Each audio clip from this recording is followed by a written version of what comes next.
আমাদের যে ব্যর্থতা সেটা হচ্ছে যে আমরা এখন পর্যন্ত ভারত, নেপাল বা ভুটানের মতো আমরা আমাদের রিটেল কাস্টমার মানে রিটেল স্টোর লেভেল কেনা বেচা যেটা হচ্ছে সেখানে কিন্তু আমরা পেনিট্রেট করতে পারি না।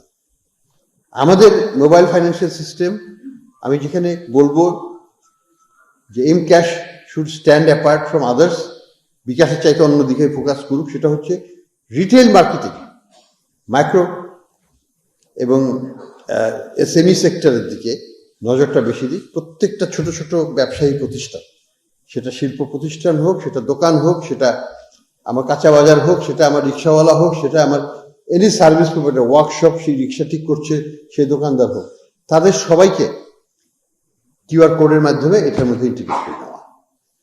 এই জায়গাটাতে কিন্তু এখনো আমরা আমাদের কেউই সেইভাবে পেনিট্রেট করতে পারে না।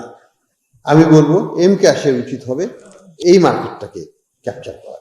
এটা কিন্তু একটা বিশাল মার্কেট এবং এটি আনএক্সপ্লয়েটেড মার্কেট, এবং এই মার্কেটকে যদি আমরা এক্সপ্লয়েট করতে না পারি, এখন কি হচ্ছে, এখন আমরা cash in cash out dependent. এখন despite several years of time খুব অল্প পরিমাণে মানে ক্যাশ আউট হয় না, বেশিরভাগ ক্যাশ আউট হয়ে যাচ্ছে। তো ক্যাশ ইন ক্যাশ আউট এটা হওয়ার কোনো দরকারই নেই। আমার ক্যাশ ইনও হওয়ার দরকার নেই, ক্যাশ আউটও হওয়ার দরকার নেই। আমার বেতনও আসবে ডিজিটালি, আমার সব পেমেন্টসগুলো যদি আমি ডিজিটালি পাই, সার্ভিস রিলেটেড অল রেন্ডারিং, হসপিটালের পেমেন্টস অমুক সব ডিজিটালি আসবে, বেতনগুলো ডিজিটালি যাবে, সেখান থেকে ডিজিটালি আমি ট্রান্সফার করবো to the family in village, and they will also digitally use it in different stores. তাহলে দুটো জিনিস, যে ডিবেট যেটা আছে যে হ্যাঁ বাংলাদেশে এই মোবাইল ফাইন্যান্সিয়াল সার্ভিস বেশি চার্জ করে, দ্যাট বিকামস মিউট। আমার তো টাকা তোলারই দরকার নেই, আমি তো বিনা পয়সাই সার্ভিস পেতে পারি।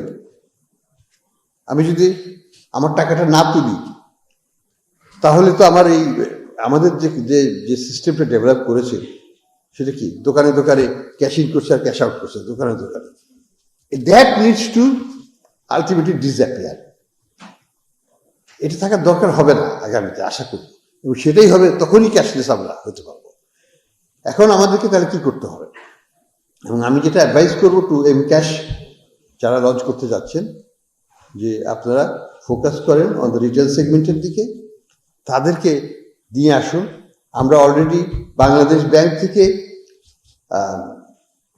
ডিও দিয়েছিলাম আমাদের লোকাল গভর্নমেন্টকে, লোকাল গভর্নমেন্ট মিনিস্ট্রিকে, এবং তারা অর্ডার ইস্যু করেছেন to all the local bodies, municipalities এবং ইউনিয়ন কাউন্সিল, সবাইকে ট্রেড লাইসেন্স দেওয়ার সময় যারা ট্রেড লাইসেন্স নেবেন তাদেরকে অবশ্যই রিনিউয়াল করার সময় এবং নতুন নেওয়ার সময় কিউআর কোড নিতে হবে, এবং কিউআর কোড ডিসপ্লে করতে হবে, এবং কিউআর কোড ডিসপ্লে না করলে পরে পেনাল্টি হবে, এবং কিউআর কোডকে দিয়ে কেউ পে করতে চাইলে তাকে অ্যাকসেপ্ট করতে হবে, ডিক্লাইন করা যাবে না।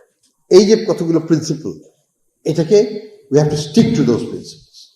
এটা করতে পারলে আমরা কিন্তু এগিয়ে যাবো অনেকখানি। আমি মনে করি যে ইসলামিক ব্যাংকিং, বাংলাদেশে ইসলামী ব্যাংকের ভবিষ্যৎ ভালো। বাংলাদেশিরা ইসলামী ব্যাংকিং করতে চায়, এটাকে এই সেন্টিমেন্টকে আমাকে প্রোডাক্টিভলি, আমাকে ডাইনামিক্যালি ব্যবহার করতে হবে দেশের কাজের জন্য এবং সাথে আপনাদের ব্যাংকের উন্নয়নের জন্য। সত্যিকারের ইসলামিক প্রিন্সিপাল অ্যাপ্লাই করলে পরে ব্যাংক কখনোই ধ্বংস হতে পারে না। কাজে এটা বলে রেখে যদি আমরা সবাই একসাথে কাজ করি এবং শরিয়া কাউন্সিলকে সত্যিকারীভাবেই তাদের মানে যেটাকে আমরা বলি যে অবজারভেশন, নিপুণভাবে পর্যবেক্ষণ, এটা করতে দিতে হবে এবং করাতে হবে, এবং তাদেরও করতে হবে।